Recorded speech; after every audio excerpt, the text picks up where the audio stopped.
Could there be a better example of our failed coronavirus policies than Sir Keir Starmer, who is in isolation again after contracting COVID-19? The leader of no opposition has already spent numerous stints in isolation following the ludicrous rules that he's supported that are continuing to unnecessarily damage our economy. And despite being boosted just 1 month ago, Starmer has been locked up another time for at least 7 days. Do you know, this is the 6th time he's been in isolation, meaning he's actually been out of action for 57 days. Now, his salary is paid by us as taxpayers, so he probably doesn't care. He's got his lovely London mansion with lots of technology to communicate with his staff, and delivery drivers aplenty to service his every need.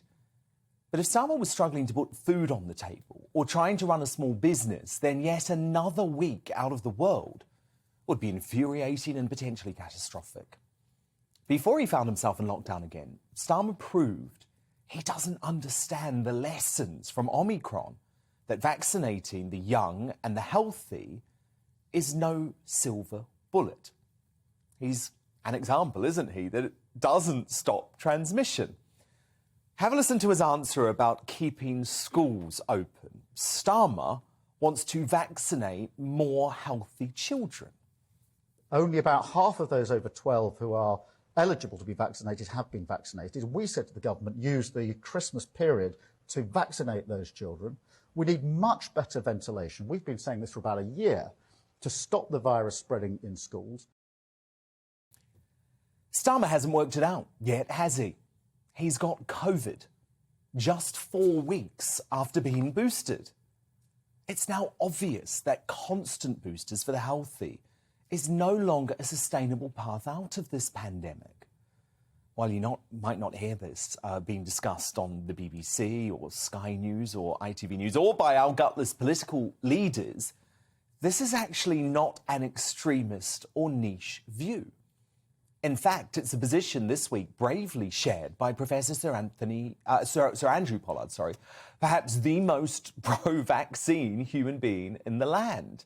After all, he's the chairman of the Joint Committee on Vaccination and Immunisation and one of the driving forces behind the development of the Oxford-AstraZeneca jab. And in a bombshell interview this week with the Daily Telegraph, he made comments that suggest Israel's plan to vaccinate the population with a 4th jab is likely wrong. His words are worth noting. Professor Pollard said, "The future must be focusing on the vulnerable and making boosters or treatments available to them to protect them.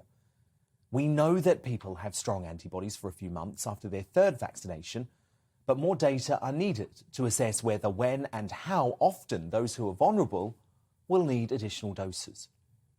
Here's the key line. We can't vaccinate the planet every 4 to 6 months. It's not sustainable or affordable. In the future, we need to target the vulnerable. Now, Professor Pollard could not be clearer. The days of the government cajoling, or if you're President Macron in France, quite simply bullying healthy folk into being jabbed multiple times, must end. This conversation is going to be difficult for politicians who have put so much faith and political capital into the jabs. But when you've got the UK's Mr. Vaccination himself saying we've got to stop this sort of one-eyed focus on boosting everyone every few weeks, we must take note.